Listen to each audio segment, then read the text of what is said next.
What is up, everyone? Welcome back to my channel, and it's yet another episode of Life and Purpose.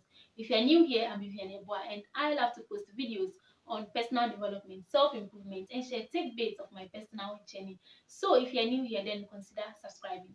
In today's video, all we are going to be talking about is boundaries. What is really within your boundaries? So stay tuned.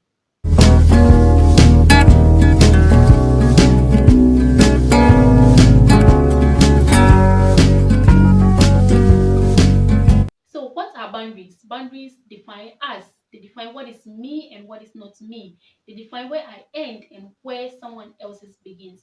So when someone crosses our boundaries, or when we cross someone else's boundaries, we tend to react in a certain way. The most basic form of boundary setting is the word no, which is one of the hardest things to do in life, as in saying no to people's requests, saying no to invitations, no to meetings, no to pressures, and sometimes the real needs of others. But then, if you're not careful, these are precisely the impositions that will overwhelm and consume your life. The story of the Good Samaritan is a model of correct behavior in this dimension. Just imagine how the story might have read if the Samaritan was a boundaryless man. He has no boundaries, he finds it difficult to say no to people's requests. You know the story. A man traveling from Jerusalem to Jericho was mugged. The robbers stripped him, leaving him half dead. A priest and Levite passed on the other side of the road, ignoring the headsman. But the Samaritan took pity on him, bandaged his wounds, and brought him to an inn and took care of him. The next morning, the Samaritan gave the innkeeper some money and said, "Look after him, and when I return, I'll reimburse you with any extra expense that you may have." Now, let's depart from the familiar story. Suppose the injured man wakes up at this point and said, "What? You are leaving?" "Yes, I am. I have some businesses in Jericho I have to attend to," replied the Samaritan. "Don't you think you're being selfish? I'm in a pretty bad situation right now, and you're leaving me all by myself. You're not even acting like a Christian." "Yeah, I think you're right. That would be uncaring of me. I'll postpone my trip for a few days." So the Samaritan stayed with the man for 2 more days, making sure he's happy and content.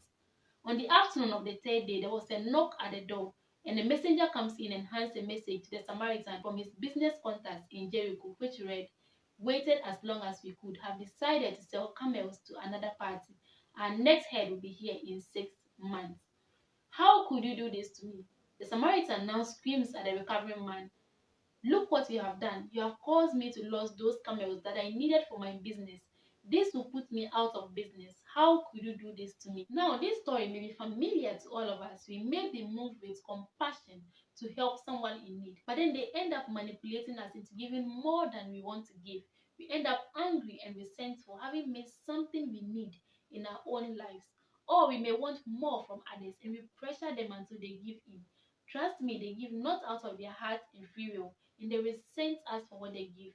In order to avoid all these scenarios, we need to check what is within our boundaries, when to say yes and when to say no to people's requests. And yes, sometimes saying no to people's requests will hurt some feelings. It may turn people off. It may take some hard work. But trust me, the more you can say no to the things that doesn't advance your life goals, the more you can say yes to the things that matter. Mind you, every yes is a no to something else. And I know it's never nice to hear the word no, since it represents everything from failure to rejection and to missing out. But uncontrolled saying yes to the request of our time can easily block out all the things that we value, including the very things that made or will make us successful. It can be a book or a poem that never gets written, a brilliant idea that never occurs to you, or you losing a great deal. There is always a price to pay. Understand that there is always an opportunity cost to anything you say yes to. Say no to unnecessary meetings. Be courageous enough to stop doing other people's work. You shouldn't be routinely doing somebody else's work or solving problems within their power to solve. I mean, we are self imposing the feeling of pressure and guilt for declining other people's requests. Please give yourself permission to say no without feeling guilty. I mean, you shouldn't care about what other people may think of you for declining their requests. And yeah, not that you should say no to everything, but then think it through first. Think of the consequences and the best decision for you. Be bold enough to say no to things that doesn't advance your life goals. Don't try to please everybody. Mind you, every yes is a no to something else, and that something else can be you not being able to realize your dreams. So thank you so much for watching, and I believe you got value out of this video. If you haven't subscribed yet, make sure you do, and don't forget to comment below. Feel free to share with friends, families, and loved ones.